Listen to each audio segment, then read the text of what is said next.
लोग ये कहते हैं कि सीता रावण की बेटी है।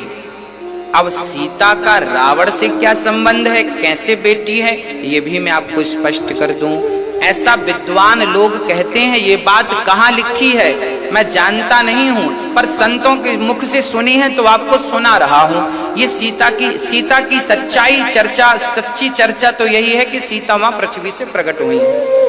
पर कुछ लोग ये भी कहते हैं कि रावण की बेटी है। अच्छा, रावण की बेटी किस आधार पर कहते हैं वो भी मैं आपको स्पष्ट कर दूं। बात ऐसी है कि एक बार रावण संतों से खून लेकर के, रावण संतों से टैक्स किसका लेता था जानते हो? उनके खून का टैक्स लेता। चलो टैक्स में अपना खून दो।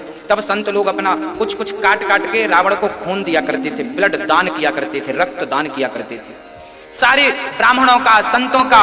अच्छा, रावण संतों को बड़ा सताता था, सारा रक्त लेता था ताकि रक्त के बिना ये मर जाए। हाँ, तो टैक्स में रक्त लेता था। एक घड़े में इसने सारा रक्त भरा संतों का और मंदोदरी को लाकर दे दिया। एक बार रावण के मन में कुछ खिचड़ी चल रही थी, मैं अभी बताऊंगा क्या खिचड़ी थी।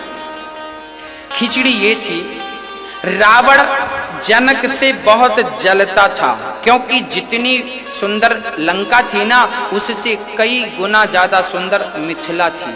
मिथिला बोले तो आज वो मिथिला बिहार में, बिहार प्रांत जो नेपाल से लगा हुआ है वो मिथिला नगरी है। तो ये जो नगरी थी ना बड़ी सुंदर थी, बहुत सुंदर थी। तो रावण जलता था जनक जी से कि इनके पास इतना वैभव है, इतनी संपदा है।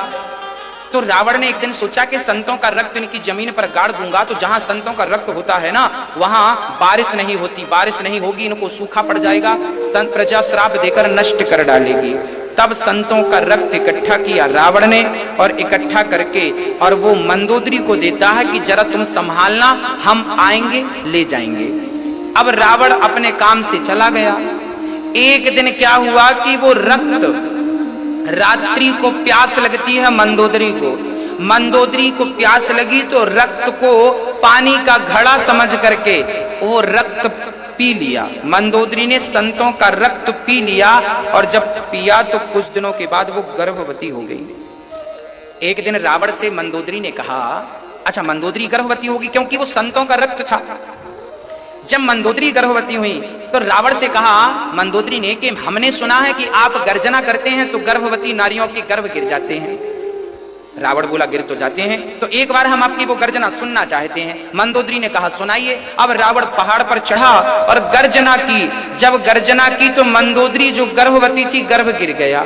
गर्भ गिरा तो उस गर्भ को उठाकर मंदोदरी ने उसी घड़े पर डाल दिया। और रावण आया तो बोला मैंने घड़ा दिया था, कहाँ है? बोले ये है। वो घड़ा ले जाकर रावण ने जनक की नगरी में गाड़ दिया। इसलिए गाड़ा कि यहां पर बारिश नहीं होगी, संतों का श्राप लग जाएगा, संतों का रक्त है इसमें। पर उल्टा हुआ, उस मंदोदरी के गर्भ से जो गर्भ गिरा अब वो घड़े में था, और पृथ्वी माँ ने उसका लालन पालन शुरू किया। और समय जब हुआ तो जनक को स्वप्न आया, और जनक ने सोने के हल से जब खोदा तो वहां पर एक कन्या उत्पन्न हुई, वह सीता थी। चूंकि वो मंदोदरी के गर्भ से निकली थी, इसलिए कहा जा सकता है कि ये रावण की बेटी है। इसके कोई सबूत नहीं है कहीं, ये बात केवल मनमुखी सुनी है हमने संतों के मुंह से, वो आपको सुनाई है। हाँ, अब रावण तो रावण ब्राह्मण था, सब कुछ जानता था। रावण जान गया कि ये मेरी बेटी है। अब आगे मैं आपको सुनाता हूं। इस हिसाब से रावण सीता का पिता हुआ। अच्छा, यहां पर आप देखेंगे जब सीता स्वयंवर होता है ना तो रावण भी आया था। यहां गोस्वामी जी स्पष्ट लिख रहे हैं कि रावण ने धनुष को टच भी नहीं किया, अर्थात रावण सीता से विवाह करने नहीं आया था। यहां गोस्वामी जी लिख रहे हैं चौपाई में कि रावण चाप को अर्थात धनुष को छुआ भी नहीं। ऐसी चौपाई अभी मैं गाऊंगा थोड़ी देर बाद। रावण ने धनुष को, आया तो था सीता स्वयंवर में रावण, पर रावण अपनी बिटिया को देखने आया था, ऐसा संत जन कहते हैं। और जब राम ने धनुष तोड़ दिया तब रावण ने राम से कहा था कि प्रभु समय लगे तो हमारी बिटिया को लेके लंका आइएगा, आपका सम्मान स्वागत करेंगे। राम जी ने कहा देखो हम तो आएंगे नहीं। तो रावण बोला फिर मत आओ, हम अपने तरीके से ले आएंगे। तो इसलिए फिर रावण ने सीता माता को चुराया, इसलिए चुराया कि वो अपना कल्याण करना चाहता।